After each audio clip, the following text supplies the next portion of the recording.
Listen to what two of the greatest scientific minds in history said about the design and creation. Sir Isaac Newton. The most beautiful system of the sun, the planets, and comets could only proceed from the counsel and dominion of an intelligent and powerful being. Albert Einstein. He said, in the view of such harmony in the cosmos, which I, with my limited human mind, am able to recognize, there are yet people who say there's no God. Ah, quote mining, another favourite ploy of the creationists, using partial or misleading quotes from real scientists in the hope that some of their academic credibility will rub off on them. It's trivial to do. For instance, these are the words of the devoted creationist Kirk Cameron and his partner Ray Comfort. You guys who believe in God are idiots. You're small-minded people who are unintelligent. You don't think. There's no God. I'd rather go to hell than to believe in a megalomaniac like God. This is the worst kind of deceit, worse in many ways than actually lying, in that it is specifically designed to intentionally mislead people by either misquoting people or misrepresenting academic discourse, which is essential to the progression of science, as a weakness of a theory. It is also very noticeable that these creationists plead with you to accept their views. In academic circles, this would be instantly interpreted as a man with no case to present, which is why he resorts to such snake oil salesman-style techniques. In academic lectures on research science, it is taken that any argument presented stands on its merits. The lecturer is expected to present his case clearly, but any attempt to suggest that his argument should be accepted based on the pleading or scoffing of the lecturer will be instantly greeted with academic skepticism. This sort of thing might fly in the pulpit and in political forums, but it has no place in the academic arena.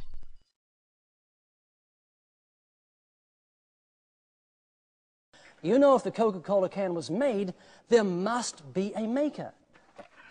When I look at a painting, how can I know there was a painter?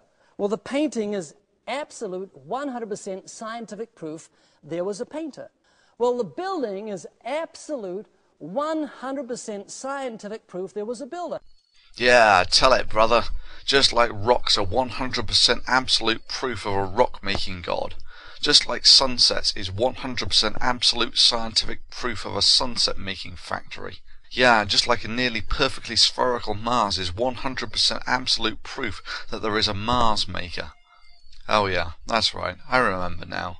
The reason we don't think that sunsets are made by a sunset-making god is because we understand the origin of sunsets. We can still say that God did it, it's just that that doesn't advance our understanding of the world any, and it's a path that leads to an intellectual dead end. If it's designed, there must be a designer. This statement is of course tautological, but the question is, how can you recognize design? For instance, crystals are among the most ordered objects in the universe, yet we do not instantly reach for a crystal-making god to try and explain the existence of these highly ordered structures. Again, the reason that we do not reach for a god to explain these structures is because we have a perfectly satisfactory naturalistic explanation of the origin of crystals. There is nothing wrong with a tautological statement that designed objects are designed. There is nothing wrong with a statement that paintings, etc., are designed, simply as they have no plausible naturalistic explanation for their origin. However, there is a naturalistic explanation for life. It's called evolution. And before the creationists start coming out with their unfounded tosh about how it's never been observed and so on, it's more than observed. The principle of evolution is used by the likes of engineers to design aerodynamic bodies. A sort of design without a designer. Indeed, even I myself have written such pieces of code. All you need is reproduction with variation and environmental attrition, and evolution intrinsically follows. This is not just some animation, but the front end of an evolutionary algorithm, where the bugs are actually evolving to the environment. But let's just highlight the logical flaws of this typical creation argument that designed objects such as paintings, buildings, etc. require a designer. Life looks designed, so it must have a designer. Let me parody this creationist logic. Let me take a load of pebbles and see if any of them perfectly fit a shot glass. The answer is no.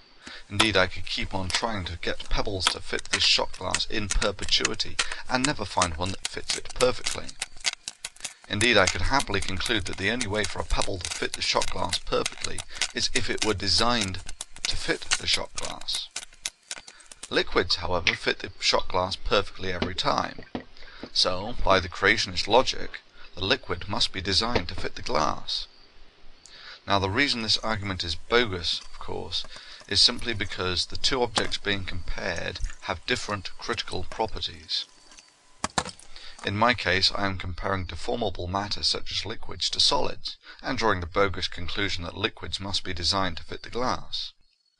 In the creationist case, they are comparing objects that are known to be manufactured with objects that can evolve, that is, objects that suffer environmental attrition and reproduction with variation, and then drawing the bogus conclusion that life must be designed.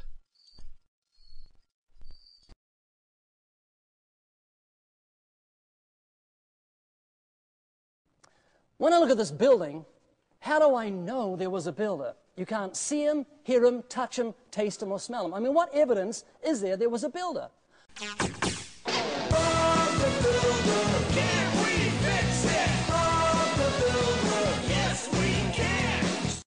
Yeah, that's right. You know there was a builder because you can see him, hear him, touch him, taste him, and smell him.